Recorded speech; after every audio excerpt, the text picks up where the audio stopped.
Imagine a world where annihilation wasn't an accident. It's a fun idea. There's a lot of earning potential with the end of the world. But we're talking about making a significant investment based on a hypothetical. How can you guarantee results? By dropping the bomb ourselves. It was good business, where your home, your health, your DNA are all controlled by corporate interests. Time is the apex predator. And in the event of an incident, time is the weapon with which we will defeat all of our enemies. That is how we will win the great game of capitalism, not by outfighting anyone, but by outliving them. Because the future of humanity comes down to one word: management. Bud here has an idea.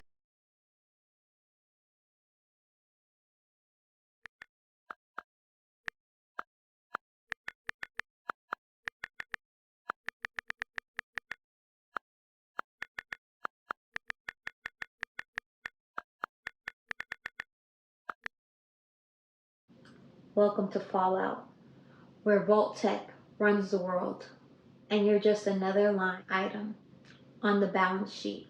But what if this isn't fiction? What if the satire is just tomorrow's headline? This isn't just a critique of a video game or a series. It's a call to pay attention, to see how Fallout uses fiction to reflect fact, and how its nightmare world warns us about the one we're already building. This essay is about connecting the dots from virtual wastelands to real-world collapse. Vault-Tec didn't build vaults to save people. They built labs. In Vault 11, the experiment was sacrifice. One person had to die every year, or everyone would. Now, the time has come for us to select one courageous young man and woman for the honor of representing District 12 in the 74th Annual Hunger Games. As usual, ladies first. No choice, no mercy, just obedience. Sacrifice is policy enforced by a machine. In Vault 22, it was bio-warfare. Vault 22 promised a green future. Instead, it grew up weapons, genetically engineered spores, designed to feed the world, and ended up infecting it. A lab experiment disguised as salvation. Bio-warfare by another name. Just like real-world architectural business, where profit-driven science creates superweeds, pesticide-resistant pests, and foods that feed markets more than people. For instance, Bayer, the parent company of Monsanto, has faced over 165,000 lawsuits alleging that its herbicide Roundup caused cancer. In 2023, a Georgia jury ordered Bayer to pay nearly $2.1 billion in damages to a man who claimed Roundup caused his non-Hodgkin's lymphoma. Additionally, Syngenta has been involved in lawsuits related to its herbicide Paraquat, which is alleged to cause Parkinson's disease. In 2021, Syngenta paid $187.5 million to settle cases in Illinois and California. And by 2024, over 5,000 Americans had active lawsuits against the company. These cases underscore the dangers of profit-driven architectural practices and the potential harm of genetically engineered products when safety is compromised. Vault 87, mutation. Vault 87 didn't study survival. It engineered obedience, using a virus to erase humanity and rebuild it in the image of power. This wasn't evolution.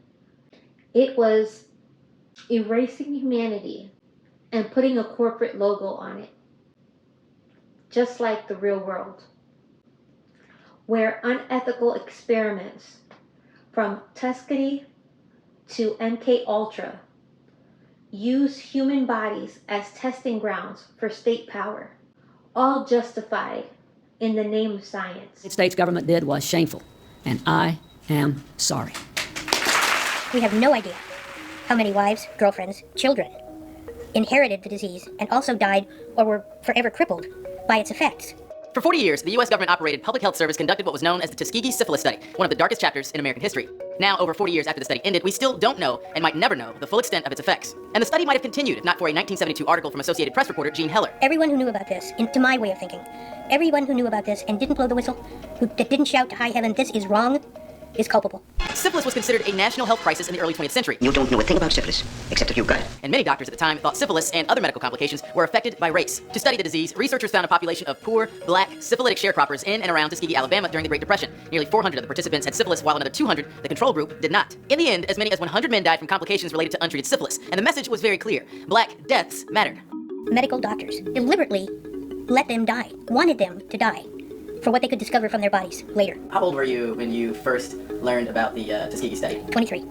The day you published the story, the day the story was published. Did you know what was getting ready to happen? Yeah. I knew it would be explosive.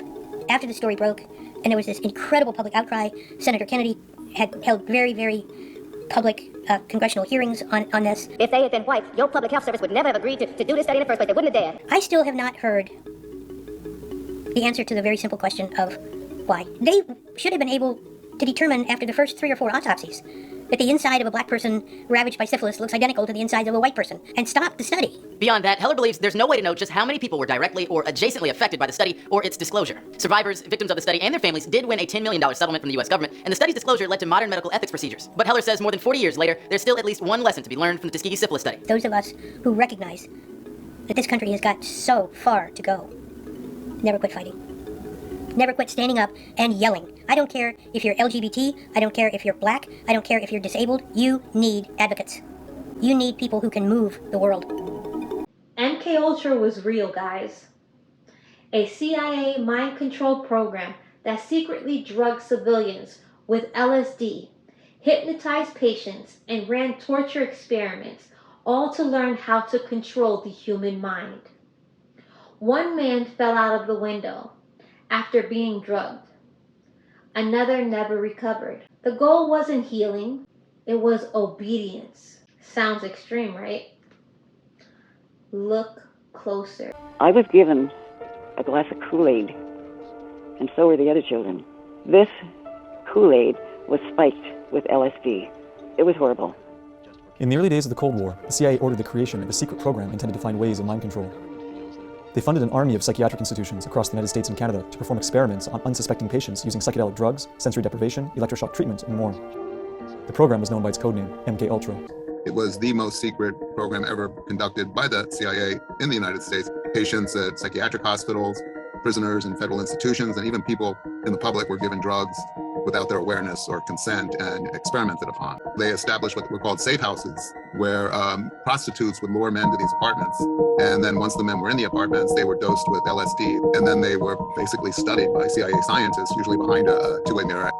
Another common practice was the hosting and observing of LSD-induced parties with live music. These parties were called acid tests, and the culture that grew out of them played a key role in the development of the hippie and psychedelic movements a few years later. However, some of the most damaging experiments occurred at the Allen Memorial Institute in Montreal, Canada. There, under the direction of infamous Scottish-American psychiatrist Dr. Ewan Cameron, unsuspecting patients, many of whom had common ailments such as postpartum depression, were experimented on with aggressive drug cocktails and extreme techniques. My father was a victim of Dr. Cameron. He was a 27-year-old, healthy skier, canoeer, very athletic, and he had asthma. They told him if he went to the Allen Memorial, they could cure his asthma. My father, Charles, was a patient of Dr. Cameron's. He had a trigeminal neuralgia, it's called, where there's a pain in the temple that radiates into the jaw that apparently is excruciatingly painful. They told him that it was psychosomatic, which it's not, but in those days, what did they know? So they sent him to a shrink. The shrink that he went to was working with Cameron, although we didn't know. So he put my father right into the program. I was having trouble with my parents. My father and my stepmother decided to put me in the Allen Memorial Institute. They had no idea what went on in there. I was 16 when I was there. Dr. Cameron pursued a concept he called depatterning, which was meant to reduce patients to an infantile psychological state wherein doctors could take advantage of the person's cognitive vulnerability to attempt to rebuild their mind under the doctor's control. A popular method of choice to achieve this was called psychic driving. The day that my father was brought to the hospital, they immediately put him on insulin, to put him into like an insulin coma. They took clips from the interview with the shrink and put it on tape to run a loop under his pillow while he was put into the sleep treatment. He also was put in an insulin coma for 36 days with a recording beside him saying that your mother hates you over and over and over and over and over. That was beside my bed constantly, repeatedly 250,000 and 500,000 times. Another common method was the use of extreme Page Russell electroshock therapy. Page Russell shock treatment is approximately 40 to 75 times the strength of a normal shock treatment. So it's really designed to wipe out the memory. He received 54 high voltage shock treatments, followed by 54 grand mal seizures. After 27 days of this, they said that they were discouraged because he still had ties to his former life, in that he was asking to see his wife. They decided to give him more Page Russell shock treatments and put him to sleep for another 30 days. When patients were released from the Allen Memorial, they and their families' lives would never be the same again. Well, there's a lot I could not remember after I got out of the Allen. When my family came, I was a zombie. I didn't even know who they were. He never came out the same. He had a blank look in his eye. He didn't know who we were. He didn't know we were his daughters. He lost his job. We went into poverty after he came out. He had said in his interview with the shrink that I was the apple of his eye. And after he came home, he started beating me not long after. In 1973, the MKUltra program was terminated, and some of the evidence of its activities was systematically erased. The whole thing was basically discovered because of a whistleblower named John Marks, who wrote the first book really about the program called The Search for the Manchurian Candidate. There were congressional hearings here in the United States in the mid-70s after it had been exposed. And during those hearings, the CIA finally admitted that this program existed. They admitted that it was probably not the right thing to do, but they feigned innocence. Despite the congressional hearings and marginal interest in the subject in popular culture, most MKUltra survivors suffered in silence, taking their trauma with them to the grave. Today, having received no formal apology or compensation, the children of some survivors are pursuing a class action lawsuit against the institutions they deem responsible. The CIA knew that it was breaking, every moral, ethical, and legal law in the books to do these experiments. They all were behind it. They all knew what they were doing, but they weren't doing it out of care or love. They were doing it out of military and political reasons. I am on medication now because of what happened to me when I was 16. I have not had any compensation or apology. I want everyone to know in Canada what went on in that horrible, horrible hospital. While historians and survivors have exposed MKUltra's exploits to the world, much remains unknown about its extent and wider impact. Given the highly sensitive nature of the program's activity, it is likely this will remain the case for years to come. Companies greenlight products, then recall them after all the damage is done. And the safety guidelines? Written by the same people who profit by breaking them. In Fallout, we're test subjects. In real life, is it so far-fetched to say we already are? And if it's all for our safety, why is there so much fluoride in drinking water? Now, some call it conspiracy. Others call it Tuesday. Our skies filled with lines we're told are harmless. But PFAS, forever chemicals, are in 99% Americans. Microplastics are in our blood. Carcinogens in our shampoo. Hormone disruptors in our baby bottles. In Fallout, the poison is radiation. Here, it's profit. What if Fallout already came, not with a bang, but in your lunch? Endocrine disruptors in baby bottles, chemicals like BPA and phthalates found in some baby bottles can interfere with hormone systems and have been linked to developmental and reproductive issues. Doesn't that make you think, how come people are having more and more problems getting pregnant? It seems like fertility wasn't a thing before. And yes, some people had problems, but now it seems like more and more people are having problems trying to get pregnant. And people say, oh, it's not, the problem was there before, it's just now that we have social media, more people's stories are coming out. Hey, whatever you want to believe. PFAS in beer A recent study found a polyphenol substances, PFAs. Don't come for me for the way that I'm pronouncing these big ass words because I'm trying, okay? Also known as forever chemicals. In 22 out of 23 sampled U.S. and international beers, raising health concerns due to PFAs, known links to serious conditions like cancers, birth defects, and kidney disease. Vault-Tec used jingles and cartoons to sell cruelty. Today, it's influencers and slogans. Live Mas. Just do it. Fucking YOLO. You only live once. What do you think that's going to do? It's mind control. You're not buying happiness. You're buying identity. In Fallout, you rot your teeth with Nuke-Cola. Have you seen what Coca-Cola does to batteries?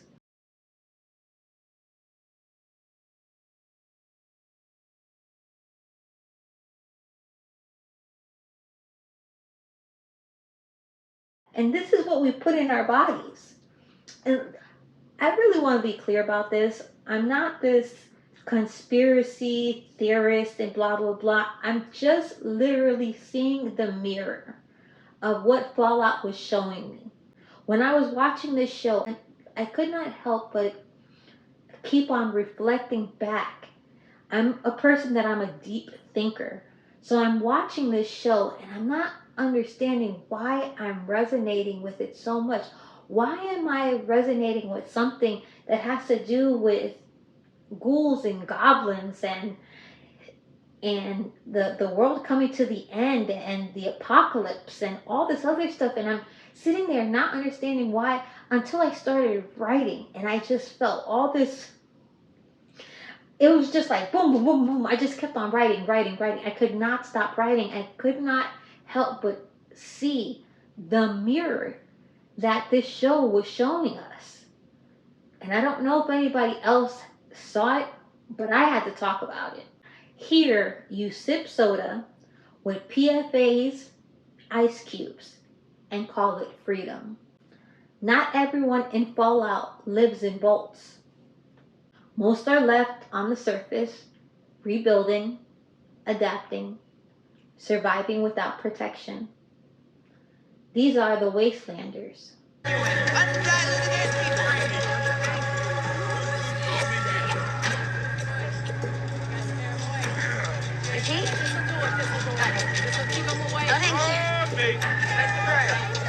Fresh iguana. Can I interest you in some wine? The ones who face the consequences head on.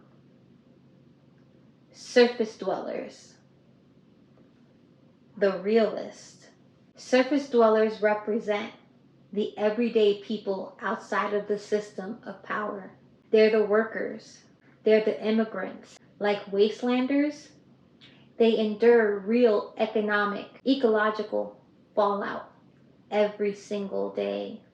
They're the ones that are marginalized. They're disillusioned, but not defeated. They are activists, the community builders, the mutual aid volunteers, the ones who create something real in the ruins of it all. They aren't shielded by power. They face it, and they see the truth. No propaganda, no curated vault life, just survival, solidarity. And then there are the ghouls, irradiated humans, rejected for how they look, not for who they are. They are the marginalized, the forgotten, the truth bearers society fears. Ghouls reflect the veterans, the poor, the mentally ill, the aging, the addicts, anyone deemed inconvenient or unprofitable. Some are ancient. They remember the world before. And they carry wisdom that modern systems discard. But we as humans need. They're not monsters. They're mirrors, showing us what we've chosen to ignore. Fallout tells us salvation doesn't come from vaults or corporations. It comes from the surface, from those who endured, from those who remember, from those who rebuild. The wasteland doesn't discriminate, but society still does. When survival becomes a business, people become product. The vaults weren't homes. They were cages. People were inventory. Today, your data is sold. Your attention is harvested. How different is Fallout from us right now? Your labor turned into profit you've never seen or will never see. In Wasteland, it's literal. In real life, it's hidden, buried beneath a terms of service agreement. Lucy thought her father was a hero.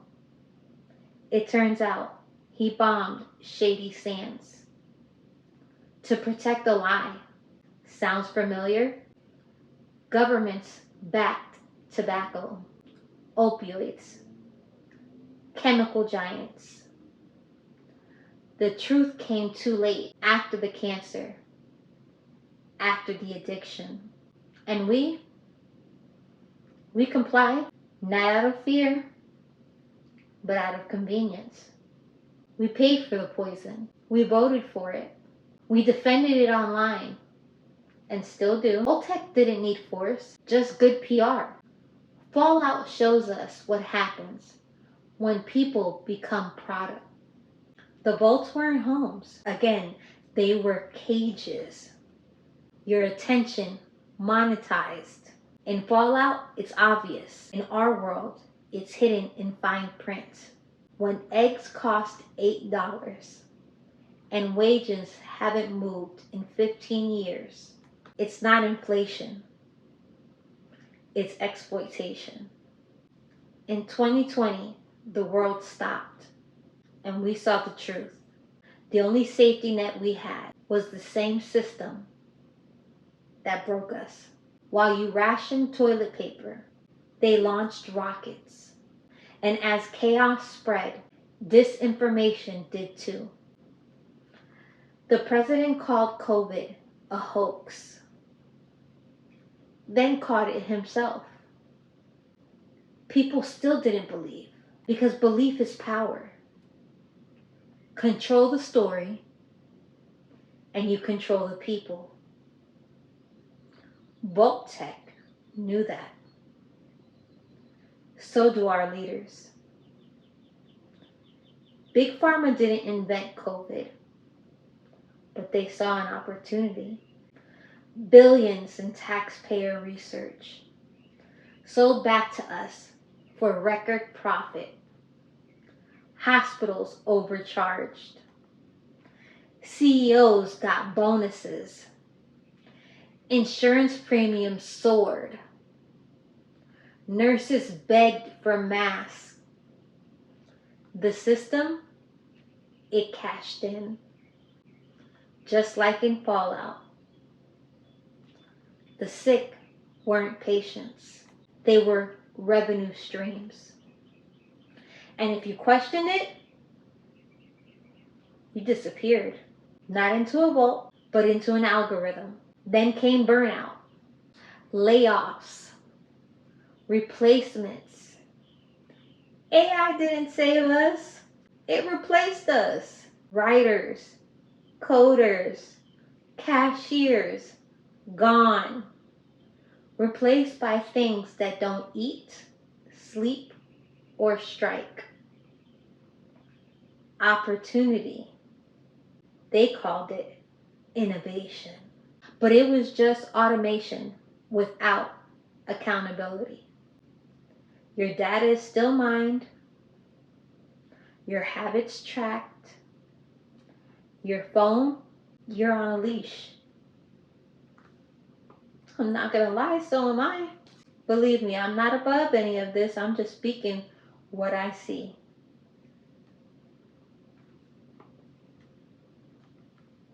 In Fallout, the Pit Boy kept you alive.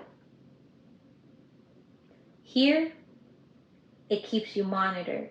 Vault-Tec ran the future from the shadows.